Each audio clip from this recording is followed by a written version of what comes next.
Welcome to Bet On It NFL Week 8. That is just so crazy to think how fast this season is flying by. Let's bring in my guys. That's right, Marco D'Angelo at Marco in Vegas on Twitter and Gianni Corrales at Greek_Gambler. So far, we're just cruising right along, guys. We're going to get right into those primetime games to start this one off. That's right, we got Thursday night, and this game just absolutely perplexes the hell out of me. Green Bay now 7-point favorite at not one, but two different, a 7-point underdog at two different books, pretty much 6.5 everywhere else.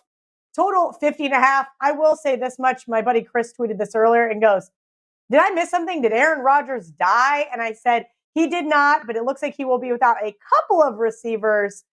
Guys, help me dissect this one. Marco, I'm going to go to you first. Yeah, Kelly, you know what? I think that it's a combination of the early line was just wrong. And when they put it up, the Sharps just slapped them in the face right away. Because public perception, Aaron Rodgers, Green Bay, and let's face it, all season long, Arizona, even though they're undefeated, they're not getting a lot of love. People just aren't buying into them. And this is a team that's done everything right so far. They did exactly what I thought they would do last week. They got the win in a low-scoring game, got in and got out, ran the football, killed some clock. This is a team that, surprisingly, if I asked you to look at defensive numbers with Arizona, they're giving up the fewest points in the NFL this season. That's not something you would have ever thought of with an Arizona team. You look at Green Bay, yeah, giving them this many points does look tempting to Joe Public, but this line's moving earlier in the week. How many times have we talked about it? Joe Public's not betting early in the week, okay? That's the guys that make a living at it, betting earlier in the week. And they're telling you with no bones about it, they like the Arizona side. Now, have we missed too much value to come in on the Arizona side? Probably. Will that get me to the Green Bay side? No. What it'll probably do is if I get involved in this game, now that it's touching 7, we're going to have to look at, alternative ways of how we want to play the game if you want to use Arizona. One of them would be if they're sitting at 7, I don't have a problem with using them in a teaser, take them down to 1, just win the game. Or use them in a money line parlay. If you have somebody else you want to hook them with, that's an option too. But I don't want any part of Green Bay in this game. Maybe it's me being bitter. I didn't use it as a client play last week, but it was one of my Circa Millions play last week. And Washington did everything except cover the game last week against the Green Bay Packers. I just think that Arizona is going to be able to exploit the Green Bay defense. This is the best offense that Green Bay has faced this year, the most complete offense. And it's a short week for Green Bay traveling on the road, facing a team they don't see on a normal basis. And for Arizona, I know they had a statement game a couple weeks ago against the Rams. This is a big one. This is probably the biggest game primetime wise. All the cameras are going to be on them. They're the only game that day. I think they make a statement here. I got Arizona 35-24. VR, I'd like you to speak to what Marco said, how this one has been steamed up all week. Have you seen this one in any of your accounts? And at what point in time are you too late to the party to play a side?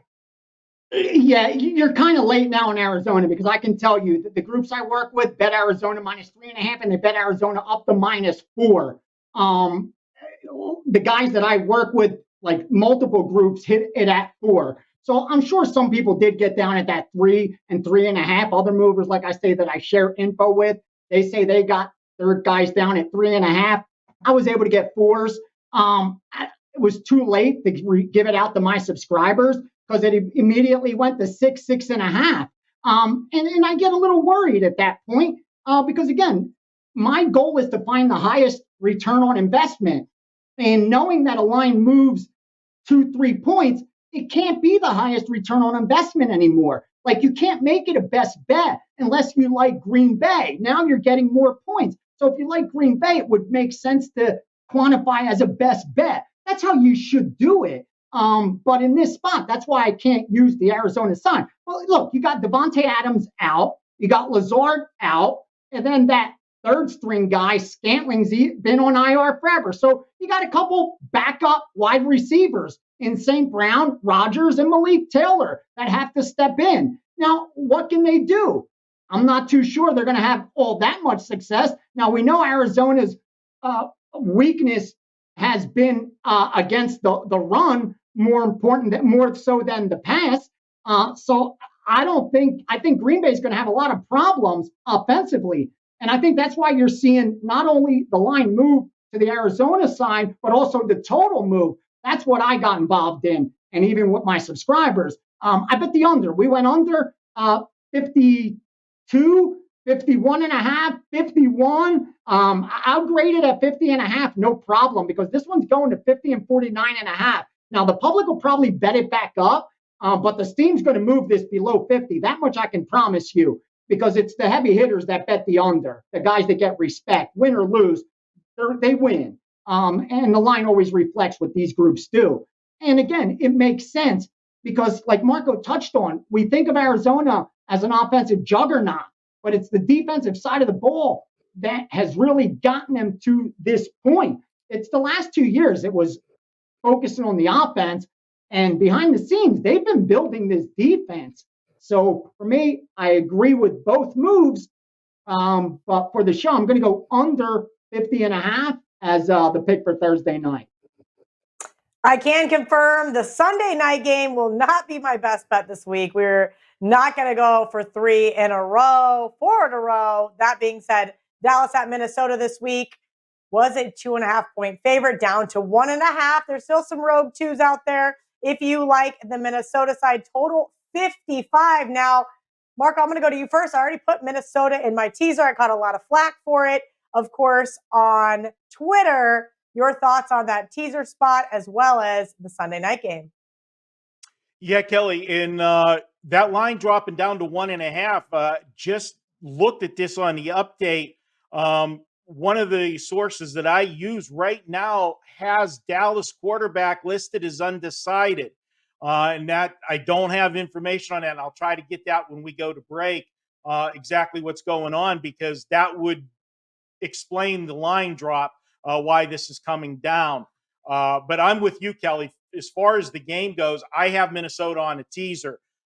This is one of those spots where Dallas's defense, I just don't see them getting separation on anybody. Both teams had 2 weeks to prepare for this game. So they should be relatively, healthy. Anybody that had some minor bumps and bruises, should be all hands on deck, you would expect.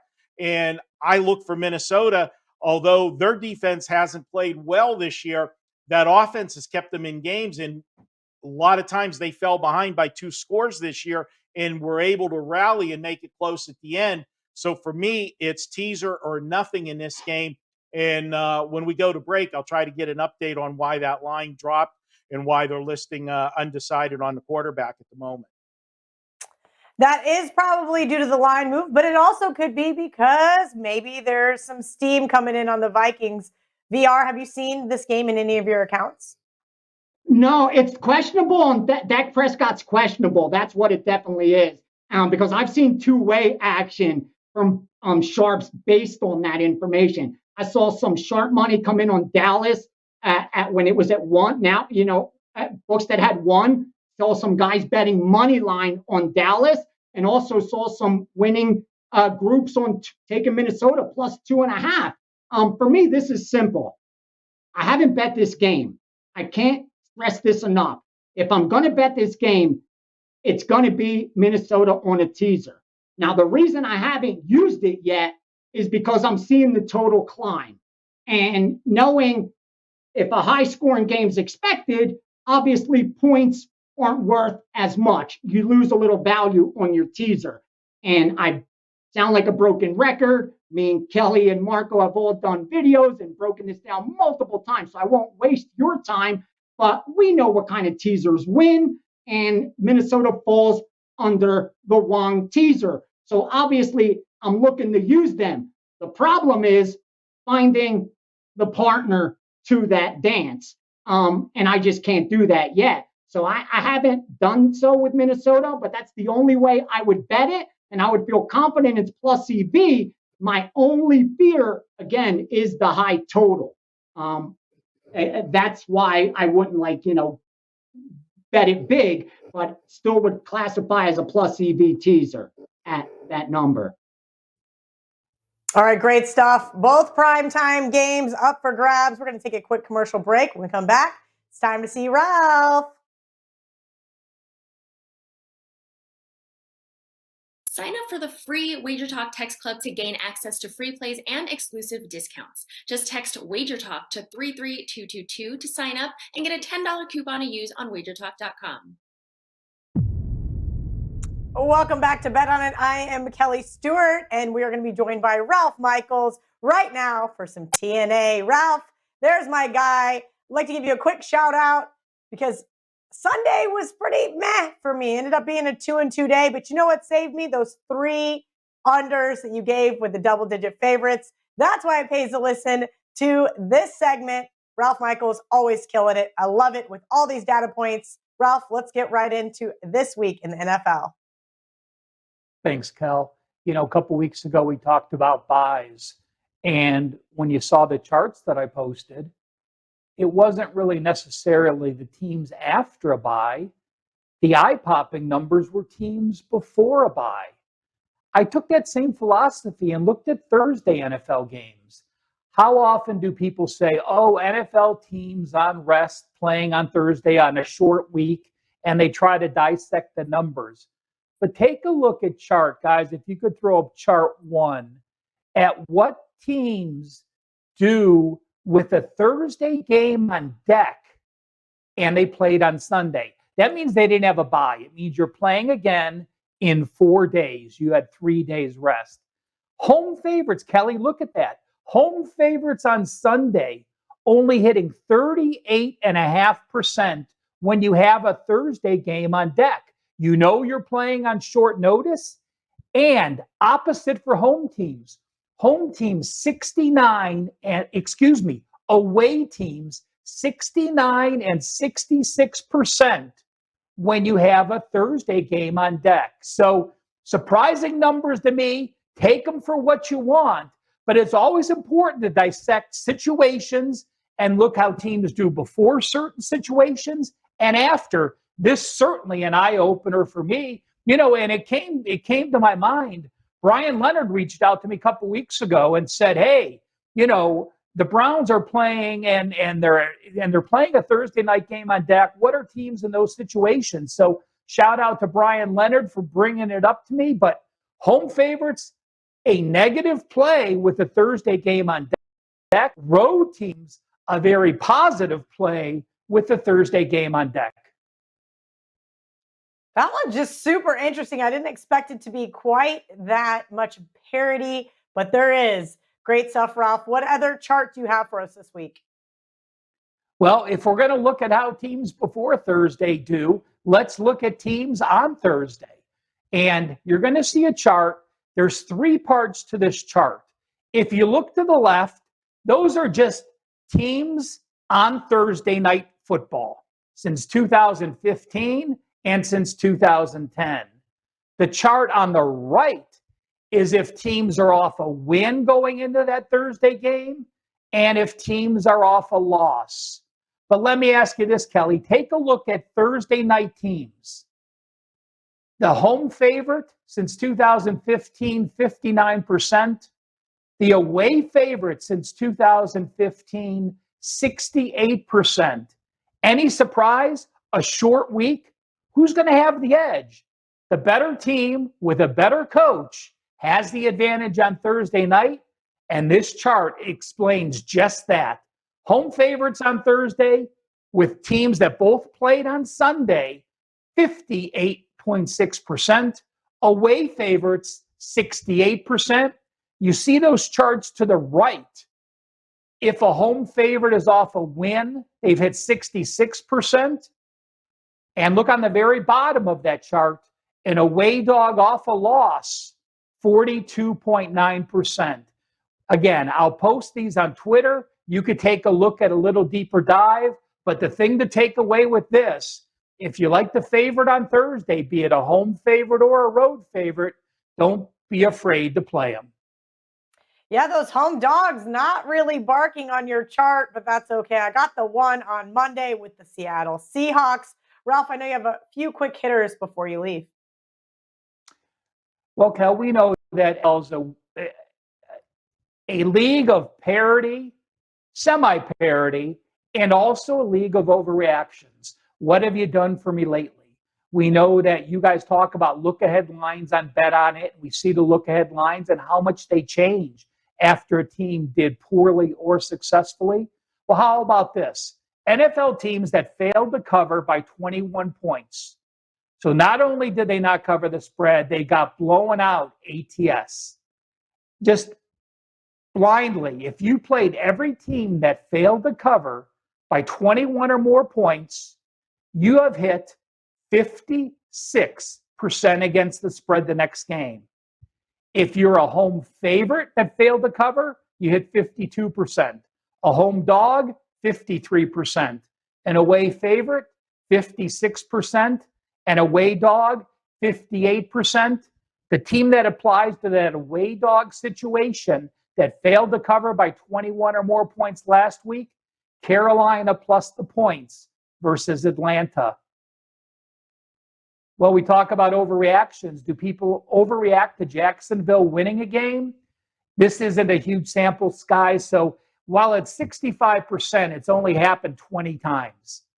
I went to the NFL and looked from game 6 on. Teams that are off their first win of the season. So you started the season either 0-5, 0-6, 0-7, 0-8, or 0-9. You won your first game like Jacksonville did. Teams that win their first game from game 6 on have gone 13-7, 65%. Again, not a sample size you can get to the window with, but something I thought about and I just wanted to share. 2 more things.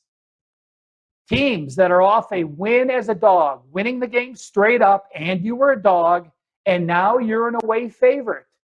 In my mind, that's a fade situation, and I did get this one right. The Cincinnati Bengals went into Baltimore, a huge division win. Now you're laying double digits on the road. Teams that have been a dog, you don't have to have a division dog, and you don't have to be a double-digit away favorite. I just put those specifics in. But teams that won as a dog and now are an away favorite, 33 and 45, 42.3%. And the final one, you made the playoffs last year. You are now 3-4, 7 games into the season. You win the game, you're back to 500. You lose the game and you're 3-5, and your playoff chances are likely diminished. So, teams that made the playoffs last year and have a 3-4 record have gone 18-10, 64%. So something to think about. Those teams, Chicago and the Indianapolis Colts, for this Sunday. Well, I'm going to play one of those teams. I don't know if I can get to the window on the Bears or the Jets this week. My note sheet looks like a bunch of chicken scratch. Great stuff from Ralph. I'm going to have to rewatch the segment. Oh, Ralph, before I let you go, who is your survivor pick for this week? I'm going with the Buffalo Bills. And again, we talked about going with the biggest favorite on the board. The Rams were a little dicey last week, but again, the survivor is just doing that. Survive 1 week to live the next. Buffalo Bills for me, Kel. Ralph, really quickly, just because, so I'm in an office football pool with 25,000 other people in this survivor. They don't force us to pick on Thanksgiving or Christmas like the Circa contest in Las Vegas. I know a lot of my friends are in that contest, and a lot of them think they need to save Buffalo for Turkey Day. Buffalo at the Saints on Thanksgiving. Do you have maybe a possible line handy for what you think that may be? Because I keep kind of telling them, hey, guys, I don't know if I'd overreact here and just save your Buffalo Bills, especially if you have multiple entries. I figured the line would be right around the similar line we're seeing right now with the Bucks, 4.5, 5-point favorite for the Bills. So I was curious as to why you would use it this week if you think it's probably not necessarily worth saving. Well, I talked to Marco when we were planning the Survivor, and he said, let's do it without saving those. So that's an excellent point, Kelly, that they're not circa rules. These were with only picking one per week. And excuse my ignorance, I'm not sure who the Bills play on Thanksgiving. I do have my power rating numbers open. Sorry, they do. To give They you do where I play would the make the Saints. line this week. I'm sorry. Yes, they play the Saints. They play the Saints. I'm sorry for not clarifying that. Are they at New Orleans? They are at New Orleans. I make Buffalo 4 at this point. That's kind of what I thought. I kind of was on that same page as you, but I do have access to your power rating, so it's easy for me to kind of peek at those. Thank you, Ralph. Let's bring in Marco and Gianni and see who they're playing this week in Survivor. Like our videos, then subscribe to our YouTube channel and hit the notification button so you'll always be the first to know when there's new content available. So yet again, Marco and I are seeing eye to eye in the Survivor segment, so I'm going to let him have the floor. All right, Kelly. Well, obviously for me, with the teams I had left, I had three choices this week if you're looking at the big teams, and I still have Kansas City, Buffalo, and the Rams on my radar. I went with Kansas City, and the reason for that is, once at the beginning of the season, Kansas City was the team that you wanted to save for a good spot, one of those automatic slam dunk ones. Well, they're not so much a slam dunk anymore the way they're playing. So I'm looking at the rest of their schedule. This is probably the best spot to use them is Monday night at home. If they're going to get the ship right, they're going to do it this week. They're a double-digit favorite against the Giants team that you would not think would be able to trade points with Kansas City. Of course, nobody would have thought Kansas City would have been held to 3 points last week against the Tennessee Titans. Again, it's been the turnovers that have been the problem for them. I don't think that they'll have that problem this week. I'm going with Kansas City for my Survivor pick. This is one of those ones just to survive and move on and save some of those bigger guns for later in the season. Hope that everybody else uses up all their big guns. Survive in advance, because God, this one is ugly. But yes, one would think Kansas City at home can sneak out a win over an offensively inept Giants team. VR, I know you're not a big Survivor guy, but who are you going with this week? I would go the same way. I mean, I would look to Kansas City. I would look to Cincinnati. I mean, look, Cincinnati's a double-digit favorite. How many times this season they're going to be a double-digit favorite in a position like this? Where what are they going into? Coming off a game against Baltimore, you expect a letdown, but they shouldn't lose the game. And then Buffalo or the Rams. You have choices if you haven't used those double-digit favorites. But from what I'm seeing and hearing, at least from the sports books, it's this year Survivor. People are still so alive that it's kind of been predictable. So I would say try to go predictable until it gets a little later. But it's going to be. I want to see how this all unfolds because it seems like a lot of people are still alive. Oh, there's a ton of people still alive. I think my league started out with 25,000 and at least half the pool is still alive. And for week 8, there just hasn't been any upsets of dogs under 7.5. Eventually, I think they're going to come. But as of right now, there's a lot of people just treading water. BR, I'm going to stick with you here for the teaser segment. One thing I wanted to ask you brought up in the primetime segment was Vikings fall into this teaser spot. Would you recommend doing an open teaser? I know that some books do allow that, and maybe just wait until finding a spot come Sunday. If not, save it for next week. 100%, Kelly. Thank you for saying that. Any book that offers me open teasers, I use them all the time. In fact, they're so advantageous because I'm not forced to close them until I find an even more advantageous position, meaning I don't have to close it on that week's schedule.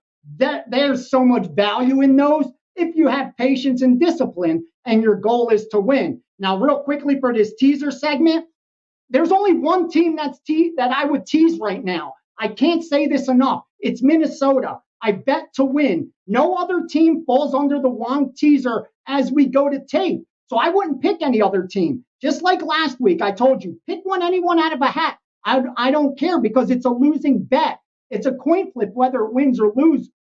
From the way I look at it, I would rather lay minus 110 than tie up a teaser if you're not getting any line value from it. And if you're not going through those key numbers, you're not getting any line value. So again, I'm using Minnesota, but I don't have another side. So let the producer pick it. You can pick it. Kelly Marco can pick it, or just chalk me up another loss. As long as the viewers understand and win, that's fine. None of my subscribers this entire season have received a single teaser from me. And I've bet 10 plus teasers every week. Last week, 6 teams fell into it. That's what, 15 two-team combinations. We play all the teasers, but I'm not going to send out 15 plays to my guys. Instead, I show you how to do it. And if you want to do it on your own, go out there and do it. And we figured out this is the only profitable teaser. Otherwise, the books adjusted the VIG to where you're getting the worst of it. So when you cash your teaser, you got lucky. That's it. I can't put it any more simpler than that. This is not my opinion. It isn't objective, subjective. These are facts. This is math. This isn't Gianni telling you. This isn't Ace's opinion. These are facts. If you're using a 6-point teaser and you're not going through 3 and 7, you are wasting those points. You're paying a premium for those points, and you're placing a negative EV bet that you're hoping is the product of good luck. And yes, a lot of bad bets win every single day. Walk down the strip, there's people placing bad bets, cashing them every minute. They're betting red and black when it's not 50-50 because there's green. They're hitting numbers at 35-1, even though there's 40 and 38 and 40 numbers on the wheel. Those are bad bets. People win them all the time. I'm in the habit of not placing bad bets because I know the edge is this small. And if you do that, you're never going to win. So for me, it's Minnesota. If another team opens up, that'll be where I close it with. Otherwise, no tease this week. Again, I'm trying to just keeping it real for you. Help you win, help you learn. I like that. That is how I learned. And, I saw another really interesting thing, VR. We'll go into it another day about how a few more key numbers might make it worth looking at these teasers. Obviously, we know they're not exactly. longable. If the math, sorry, real quick, because that's important. If the quants lay out the math and show me a statistically significant sample size of more numbers I can tease, rest assured, I'll be the first one teasing them. Because that's all I do. I spend all day looking for plus EV positions to put money in. I'm not caring which one wins, which one loses, knowing over time when the dust settles, as long as I did that, I'm going to be up money. So yeah, I hope, please, if anyone, respectable comes up with data that's again statistically significant, have at it and please share it. I'm down to tease more numbers. All right, Marco, your teaser for this week in the NFL. Okay, Kelly, full disclosure, I did my teaser with the lines last night, and we had Minnesota when they were plus 2.5, which was great to 8.5, but they're still wongable, as VR would say, teaser, take Minnesota. But the second half of my teaser now is not the pure teaser, but I'm still going to go with it. Despite, and VR's right on 100% on the math of it. This is not the traditional math one, but I'm going to give you a play for the show, and I'm going to tell you my reasons why for it. The other half of it was Carolina. Carolina was 2.5 and then went to 3. They're a 3-point dog. Where it's at, though, right now is there are a couple rogue 2.5s out there where you pay juice on the minus 2.5, and there's juice on if you're laying the 3, you're getting reduced juice on the minus 3 and getting, paying a premium to take the plus 3. So it's really like 2 3/4, the math on it when you look at what the juice is on this game. The second reason why I'm going to stay with Carolina is because this is one of the lower totals of the week. It is 46 for the over-under. So we're expecting points to be more of a premium in this game, which then again makes every point worth more when you're using a teaser going up. And then the last reason for it, and the whole reason why I have Carolina to begin with, is I just don't trust this Atlanta defense to get separation over any team. Now, last week, Carolina looked as bad as they could look. They benched a quarterback. He is starting this week, and so many times that's a wake-up call when somebody gets pulled and then they sit down and watch the rest of the game from the sidelines. you get a new perspective, new focus. I'm going to look for Carolina to bounce back here. And I've always liked this coach. I know the last 4 games for Coach Rule have not been good, but I think he gets the job done this week and has a competitive game. And I'll take them on the teaser with Minnesota. You might want to watch the line in the Tennessee-Indianapolis game. That line's been floating around. We've had both teams as the favorite. And from an earlier episode in the season there, Kelly pointed out, you had one team a 1.5-point favorite. You teased the dog. When it crossed over during the week, and they're now, went from favorite to dog, well, you tease the other dog, and they're both the correct plays. They're not the same bet. They're 2 separate bets. And remember that. So watch the Tennessee-Indianapolis game. But the one thing about that game is that is a total in the 50s, which means there are going to be more points being scored. So points aren't as valuable as in a lower scoring game. All right, great stuff from Marco and VR. We're going to take a quick commercial break. When we come back, it's time for the Steam Game of the Week. Is the deli back open? And of course, we've got those barking dogs. Each and every Monday is $9 Monday at WagerTalk.com. All daily picks packages are priced at only $9, including $40 5% best bets. As an added bonus, all new users will receive $25 in wager bucks credited to their accounts, available for immediate use after their initial $9 Monday purchase. So make sure to take advantage of $9 Mondays at WagerTalk.com. Have you checked out all the new handicappers at WagerTalk? If not, here's your chance. You can take 50% off your first daily or 3-day all-access purchase at WagerTalk using coupon code TRYWT. Our new roster of experts is 30 deep, covering sports from all around the world, giving you tons of options to choose from. All you have to do to redeem this offer is go to WagerTalk.com, choose a handicapper of your choice, and use coupon code TRYWT at checkout, saving 50% on your first purchase. Our viewers, and go down and smash that like button. Seriously, I'm really considering of sharing a little exercise with you guys down the road. Real quick, I said this story probably 100 times. I worked with 2 card counting groups in my life. The one was like a party group, had a B celebrity in it. Like, it was just a fun group that made good money. The other group was like to the penny. They did everything with a calculator, like all graphs, charts, like everything was the math. Anyway, to make a long story short, the math ones with a very small exercise had us do something within an hour that will make you see what long-term really means and what implied probability actually, you'll see it play out in front of you. The most simplest exercise, it'll change your whole perspective, but you're going to get a lot more likes for that. That costs a lot. So here's a little gold, a little NFL gold. Couple of these big favorites. Yeah, the big favorites have been covering. They laid the points with Buffalo.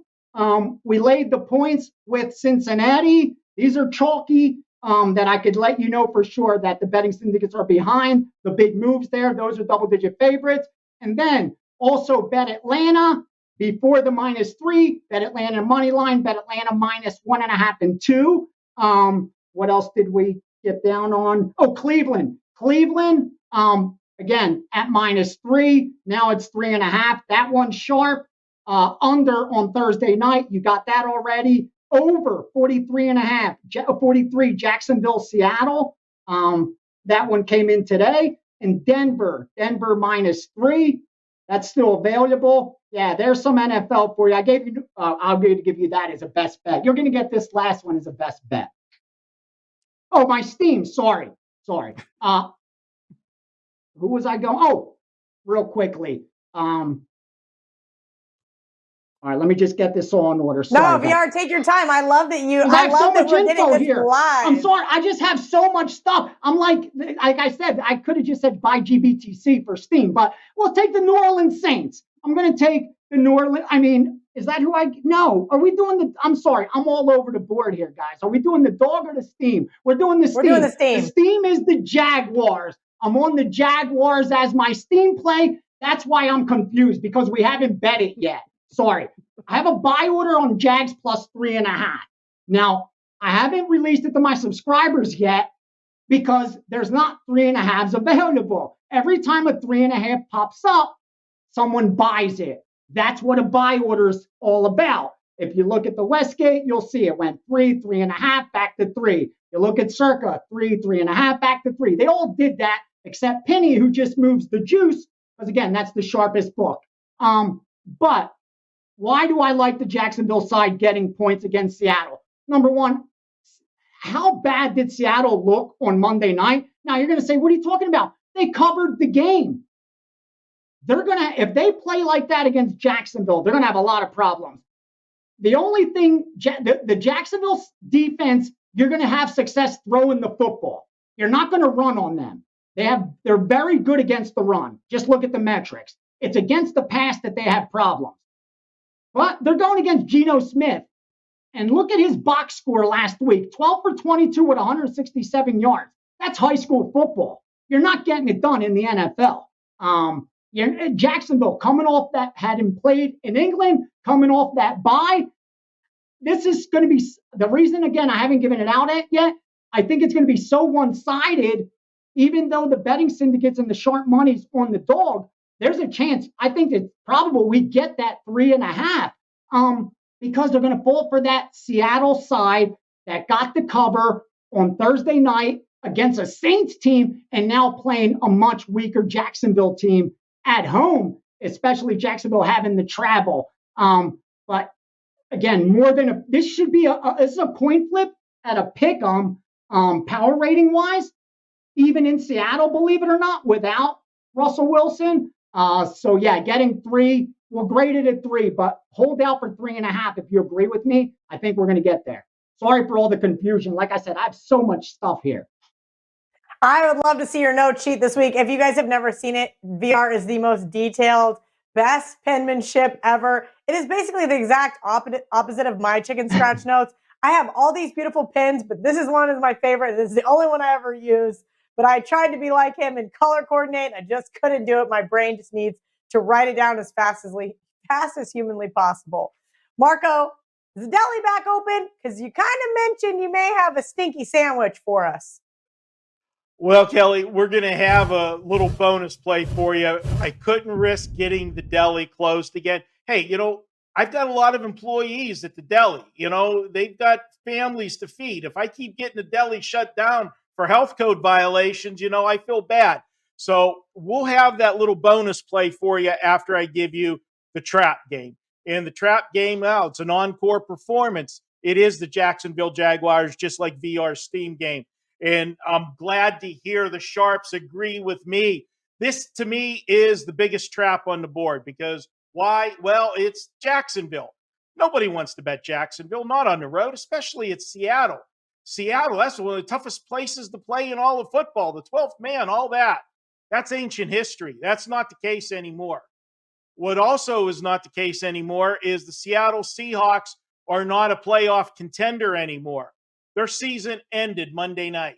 They're in a division with the Rams, who have 1 loss, and Arizona, who's undefeated.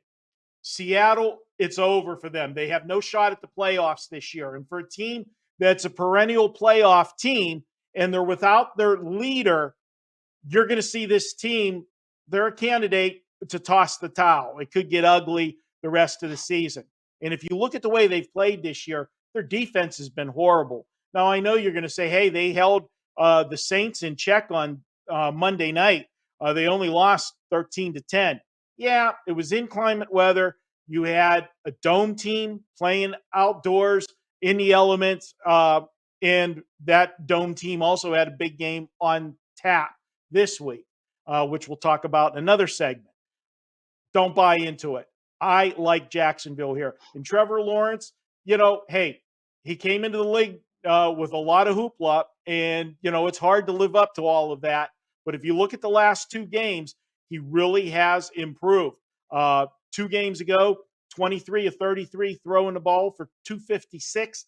Last week, 25 of 41 for 312. If you look at the Seattle defense, especially against the pass, they have been horrible this year. I think Jacksonville goes in there and wins this game.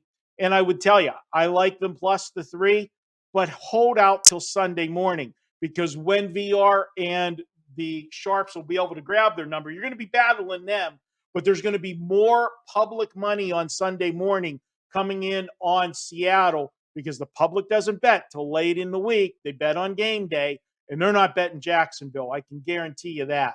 They'll be betting Seattle. You'll see 3.5s pop up all throughout the morning. You'll be able to grab one. But grade me here on the show at +3.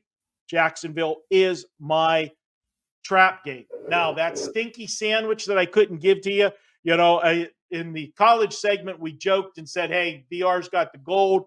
I gave you a bonus play. It was silver. That doesn't sound good because that means silver is not as good as gold. And this is good. It just missed. So since it's a deli and since it's a sandwich and since I like to eat, let's call it seconds. I got a second helping for you this week. Not official play for the show, but I can tell you it's probably going to be on my Circa Millions contest entry this week. And it is ugly, folks. Cincinnati at the New York Jets. Jets, Jets. Kelly is just, I wish we had the 3-shot so you could see Kelly puking in a garbage can off air when I said the Jets. You didn't like that, did you, Kelly? No. You don't want any money line? No. Haven't you seen the Bart Simpson meme? I will not bet the Jets. I will not bet the Jets. I've been telling people this all year long. Stop throwing money at shit teams. The Jets are a shit team. I know. They got a new guy under center this week, not named Joe Flacco, which I thought he was going to be. But God, Marco, I understand. Cincinnati off a divisional, nice road win. All they got to do is beat the Jets. Kelly, did you? I got yelled at in the college show because I didn't text you before the game last week with Penn State and Illinois in the sandwich. I'm telling you now on the show, and everybody can hear it. Look at who Cincinnati plays next week after they just played Cincinnati or just beat Baltimore last week. The Cleveland Browns, the 2 biggest games of the year for Cincinnati. Come on. This is a look-ahead spot for them. They just go in, show up. They're going to read their press clippings. All they got to do is show up and win. The Jets plus the points is that ugly sandwich that I couldn't get past the health department, but I got an ironclad stomach. You'll see me with some Jet money. Oh, Marco, I don't know. I have done some low things in my life. That might be the bottom for me. Betting on the Jets right now, they just have so many issues. But here we are. Now Marco's going to give me food poisoning. So I'm going to kick it back to him and ask who his barking dog is for this week. All right, Kelly. Well, at least the barking dog, this one shouldn't give you rabies. At least food poisoning is one thing. I don't want to give you rabies and food poisoning in the same week. Twitter would just kill me because, you are, the face of Bet on It. I can't do that. What we have is the New Orleans Saints. This is a spot for the Saints. They looked ugly winning on Monday night against Seattle. That's fine. I love taking a team the week after they won looking ugly because you know what? When you win a game that you didn't play your best, but you found a way to get the job done, that's what starts winning streaks for teams. Also, I hate to say it this early in the season, but if you're looking at this game from the New Orleans side, this is basically a must-win game for them against Tampa. They can't afford to fall another game behind Tampa in the standings, especially losing your head-to-head meeting at home. That would give them an extra game in reality with the tiebreaker. I like them playing at home. Jameis Winston, do you think he might be a little pumped up this week to get that shot as the Saints starter going against the team that gave up on him? Yeah, I look for Jameis to have a big game here, and I look for Sean Payton to have a good game plan to attack Tampa Bay. We've seen this Tampa Bay defense give up some points this year. We've also seen Tampa Bay as good as they've been this year. If you look at them, their 3 road games, Kelly, 0-3 against the spread are the Tampa Bay Bucks. I'll go ahead and take the live home dog with the Saints. Look for them to get it done 27-24 or go ahead and pull out a little of VR sprinkle magic. Take the money line as well. I tweeted two nights ago, that I thought I would end up on the Saints. And, well, you guys are going to find out at the end of the show if I am or am not. VR, who is your barking dog for NFL Week 8? It's going to be so simple. I don't even have to take up any more time. I could tell a story because it's the same team. It's the New Orleans Saints. It's a team that you want to back when they're getting points. When you have a defense like the Saints do, it's on when you're laying points that you have to dig in deep. When you're getting points, it's automatic. You either bet them or leave them alone or pass on the game. I mean, they were dogs twice this year. They won both games outright. So, of course, if you're getting points, it's a team you want to back. And again, the reason for that is the defensive side of the ball. Those metrics, if you just look at them, I don't need to repeat them and waste your time, keep them in the game from start to finish. So they're going to be alive to cover unless this turns into a blowout. And against this pass defense, I don't think even this Tampa Bay offense can do that. So I like the Saints as well. But real fast, because I had to share this story. I saw this comment is the best I ever read. A dude actually said this to me. He said that I should only sell long-term packages 1 year and longer, since I only win long-term. I shouldn't sell like a daily or a weekly or just yearly, because I could win by the year, but I can't guarantee I could win every day. If that's your mentality, honestly, there's nobody that can help you. Like if that just honestly, it floored me that a bettor could actually say you win, but that information is only worth it long term. This guy loses, but he's on a hot streak, and that's valuable. How you could draw those conclusions just confused the hell out of me, but somehow bettors do. And thank God for that, because all markets need squares to get liquidated to have value. That's not a knock or disrespect towards any novice bettor, but it is the truth. We need to be on the other side of your trade to be profitable. And everyone, hopefully you learn, and that's not the case long term. But yeah, I just had to share that, because please take a step back before you speak and think of what you're saying. Like that could even make sense, that you win, so you shouldn't, but he loses, he should.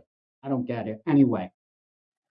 Don't worry about it, VR. The amount of comments that we get on social media in our comment section, 99%, well, no comments. I don't care about it. I just think when it's that funny, it's just like, wow, how square can you be? I mean, I can't even make a CLV joke without people thinking that I was basically bragging about the Eagles winning the game before the game. No, I was just bragging about what a great line I got and how I knew they were going to get the doors in the NFL. You could argue CLV isn't as important in a tiny market, but you cannot argue that CLV doesn't in the NFL. Like, you just can't, Kelly. You can't. It's not arguable that CLV. It's how you're beating them. College football, NBA, college basketball, Major League Baseball. Those sports, if you don't get CLV, you're not winning. That's just math. Again, it's not my opinion. That's been played out over years and years and years. It was long before I started betting, and it's going to be like that long after I stopped betting. It's just how it is. I just think trying to explain. I can't wait till we do a little tidbit on CLV. I'll break it down. All right, that'll be great. We're going to use that for our Ask Ace segment after today's bet on it. We're going to jump right into those after, of course, we take this quick commercial break and come back for your best bets.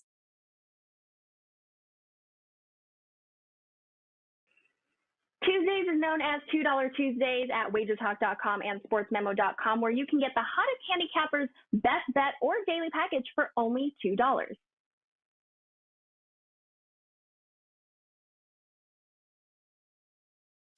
Have you checked out all the new handicappers at WagerTalk? If not, here's your chance. You can take 50% off your first daily or 3-day all-access purchase at WagerTalk using coupon code TRYWT. Our new roster of experts is 30 deep, covering sports from all around the world, giving you tons of options to choose from. All you have to do to redeem this offer is go to WagerTalk.com, choose a handicapper of your choice, and use coupon code TRYWT at checkout, saving 50% on your first purchase. Welcome back to Bet On It. It is now time for best bets. And frankly, the guys did most of my talking for me this week. I tweeted that I was going to be on the New Orleans Saints. I didn't think they were going to be my best bet, but here they are. I love me some Jameis Winston. So much so this week, I picked him up off the waiver wire, and I'm going to start him in my fantasy team for all of the things that VR and Marco said, coupled with Sean Payton, an excellent home underdog, 6-1-1 against the spread. Now, I know Jameis isn't Drew Brees, but everybody knows who Tom Brady is, and they can't wait to lay the points with my dude here on the road. As Marco said, 0-3 against the spread on the road this year. I like the points. I like the money line. Saints get it done again against their rival, the Tampa Bay Buccaneers. Marco, who is your best bet for this week in the NFL? Well, Kelly, we got a game that the line is on the move. We talked about it earlier when we were talking about the teaser segment that you could probably have teased both sides in this game. Indianapolis opened up a small favorite. We're now seeing them small dog. Now we're seeing them as a small favorite, and I don't care. I like Indianapolis in this game. Couple reasons, and I'm going to start with the obvious. And, just because it's a must win, that doesn't mean a team is going to win. But this early in the season, this is absolutely a must-win game for the Indianapolis Colts if they have any shot of winning the division. Why? Well, Tennessee's 5-2. They're 3-4. You're saying, Marco, that's only 2 games and a lot of time left. Well, it's really more than 2 games because if you look at it, they already lost to Tennessee. If Tennessee goes to 6-2 and they're at 3-5, yeah, it's only 3 games that they're behind, but because they won both games, they get to tiebreaker. They got to make up 4 games before they can claim first place. They finish in a tie, they don't get it. Also, look at Tennessee, what they're coming off of. I'm a situational handicapper, and I know this is a big division game, and this is the one team they have to fear in this division. It's their only team they have to fear in the division. So, no, they're not going to come into the game flat and look past them. But my God, they just came off playing 2 monster games in a row.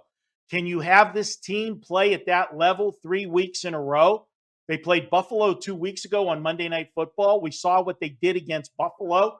And then last week against Kansas City, they ran roughshod over them.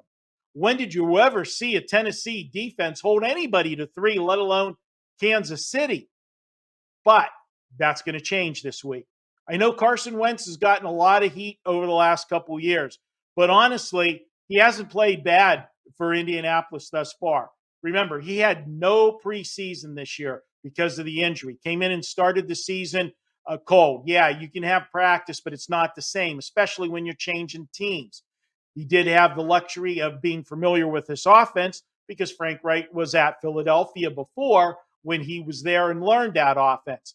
But if you look at the last few weeks, he's getting stronger each week. They've covered 4 in a row to the spread, 5 of the last 6. They've won 3 of their last 4 games straight up. The only game that they lost at Baltimore on Monday night. And I put that one solely on Coach Frank Wright. He had everything working for him in that game, and then he went conservative in the second half and let Baltimore hang around. It's not going to happen. They're going to exploit this Tennessee defense. Remember, Kansas City had a ton of turnovers last week that killed them in that game as well. I think Indianapolis exploits it. And as far as defense goes, Indianapolis has the better defense. Number 11, points per game, Tennessee's 17th. Indianapolis, 15th in yards per game. Tennessee, 22nd. Home game, must win, home crowd. 2 hot teams. I'm going to go with the home side as my best bet, the Indianapolis Colts. Marco mentioned that defense, and that's why they were my best bet last Sunday night. I, too, like the Colts here. VR, who is your best bet for NFL Week 8? As I'm doing this right now, Green Bay +7, -120 just came through my thing. The IM we're all on. So, yeah. It's funny, you got guys on Arizona -4, then groups on Green Bay +7. Take it as you will. Here's my best bet this week. New England finally gets a home win last week, and now they're going back on the road where they haven't lost the game, obviously against much easier opposition than they're facing this weekend, the Chargers. There's just way too many points for the Chargers to be laying, especially against an offense, there I said it, like the Patriots. New England's going to have a lot of success on the offensive side of the ball in this game. That's why I think you see this total starting to creep up. Sharps are breaking into the game, looking at the matchup and seeing that, sure, Chargers offensively, they tend to have success, but New England's going to have their success in this one as well, especially being able to throw the football against that Charger D, because they're going to have no problems running. And once you establish that run against a defense that allows 5.4 yards per rush, throwing the ball becomes so much more easier. And that's what's going to open up for New England here. They're going to be able to run the football and throw the football successfully because of the threat of the run. Kind of like a wrestler striking is a weapon because the fear of the takedown. If in a stand-up, if they're not fearing the takedown, then the wrestler loses that whole advantage if it's just striking. But the knowing he could take you down gives you that. And I think with football, it's the same way. We see it all the time. If you're one-dimensional, it makes things easy for defenses. And if you're able to run successfully, it makes passing the ball easier. And against this pass D, I don't think that's going to be a problem either. Take the points with New England. I gave them out at +6 as a 4% play. I didn't think it would get to 7. Not enough square money would take the Chargers, I didn't think. And more importantly, I expect more sharp money to come in on New England as they dig deeper into this game. I know they worry about, the distance and the East Coast, not the time difference, but obviously all of that, and New England on the road. But as they dig into the metrics, they'll see New England will keep this game close, if not win it. Take the 6 is my best bet.